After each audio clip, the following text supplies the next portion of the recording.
In promoting Monster Hunter Rise Sunbreak, Capcom calls it a massive expansion.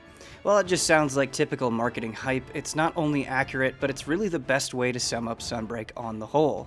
There are new monsters, new quest types, new locations, new switch skills, and a new mechanic.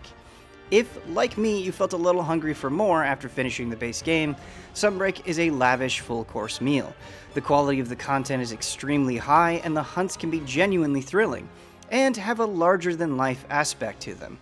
However, while the more attitude of Sunbreak is certainly appreciated, it's not what makes the expansion exceptional. I feel like the core components of Rise are enhanced here, making them more important than ever before. There's plenty to dig into, but it makes sense to start with the stars of the show, the monsters. It's wonderful to have additions from previous games like Daimyo Hermitar and Shogun Ceanataur, two massive crab-like monstrosities with giant shells on their backs. As someone who really values creative and straight-up weird monsters, it's always nice to get away from wyverns and four-legged beasts. These two crustaceans make the pool just that much more diverse.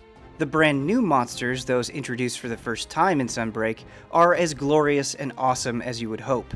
There's the gargantuan Garan Golem, a primate so fierce he could easily give King Kong a run for his money. He digs each arm deep within the ground, covering one in molten rock and the other in moss. On top of his elemental arms, Garan Golem can leap into the air to attack or simply toss a huge chunk of earth like it's little more than a water balloon. Lunagaron, another new monster, is equally fierce, although in a more agile and precise way.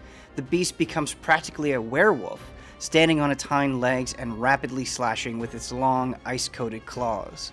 It's probably the closest we're going to get to a crossover with Wolverine from X-Men.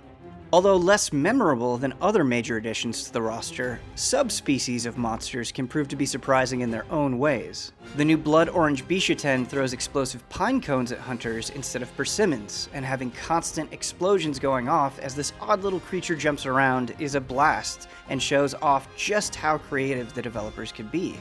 It's truly impressive how many outstanding fights Sunbreak manages to pack in.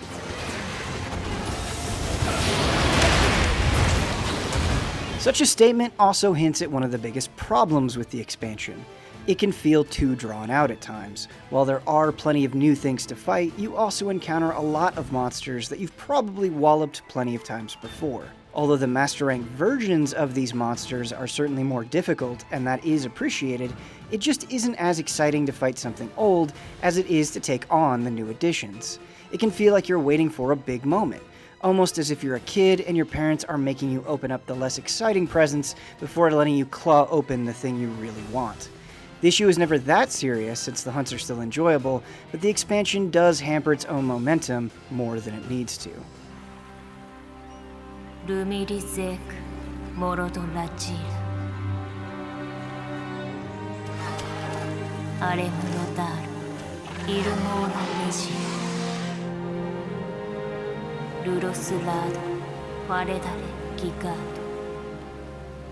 One of my favorite things about going through the story in Sunbreak versus going through the story in base Rise is how much more it pushes me to lean into the mechanics of the game.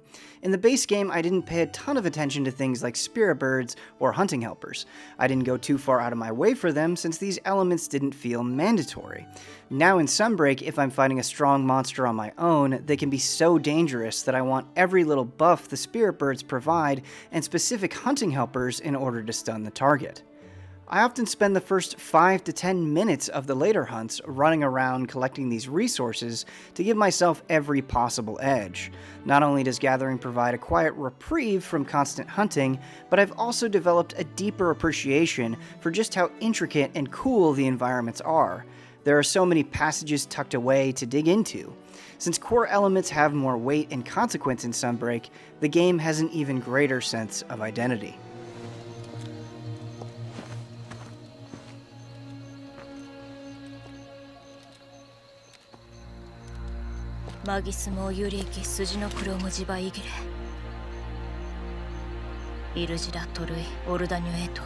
Speaking of having a deeper appreciation, Sunbreak definitely makes me value switch skills more, thanks to a move called Switch Skill Swap, which allows you to swap between two entirely different sets of skills on the fly. While doing the swap, you can perform an evasive maneuver if needed. Since you're no longer locked into any one set of skills, it's easier to try out new ways of playing and enjoying your weapon. In the base game, once I found a set of skills that I preferred, it was easy just to forget that the others existed. Now, even if I don't exactly prefer a skill, there isn't any reason not to experiment at least a little bit. Admittedly, once the tougher monsters started rolling in, I stuck to my tried and true way of playing with the greatsword, but even so, having more options is only a good thing in this instance. Trying out different skills on both the greatsword and gun lance has made me stretch out of my comfort zone a little and feels rewarding as a result. The new quest types introduced in Sunbreak seem fine, but not exactly captivating. Follower quests, of which I've done a couple of at this point, have you hunting a monster with an AI companion. There is little more to say about it than that.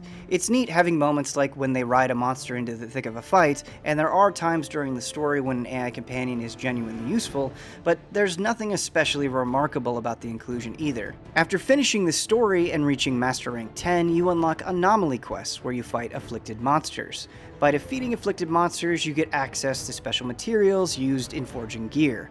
Having only done one anomaly quest so far, I can't say I'm eager to go back and do more. The monster is so tanky that the fight becomes a slog. Instead of having the pizzazz of some of the Sunbreak monsters, the first quest is just an annoying and tedious Arzuros, a relatively basic monster that's essentially powered up here. Hopefully the anomaly quests get more enjoyable later on.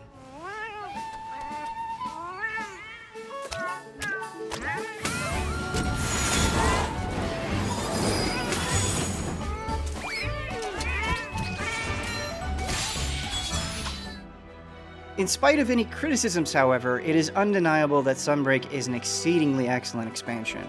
At their best, the battles with such incredible creatures are really the sort of win-by-the-skin-of-your-teeth affairs that provide such magic and excitement. Sunbreak also props up ideas that were introduced in the base game, feeling like it's actually enriching what's already there. If you've never played Monster Hunter, or have always been scared to dive in, you are truly missing out, a sentiment I cannot overemphasize. The particular intricacy of the mechanics and how they all meld into something unique is really quite unlike anything I've experienced. Final score, 9.0 out of 10. Want to get more of our thoughts on games beyond reviews? Check out our Frame Trap podcast every other week with deep dive discussions on games we're currently playing. Everything we do is made possible by generous viewers just like you. Check out patreon.com/easyallies to help us make more.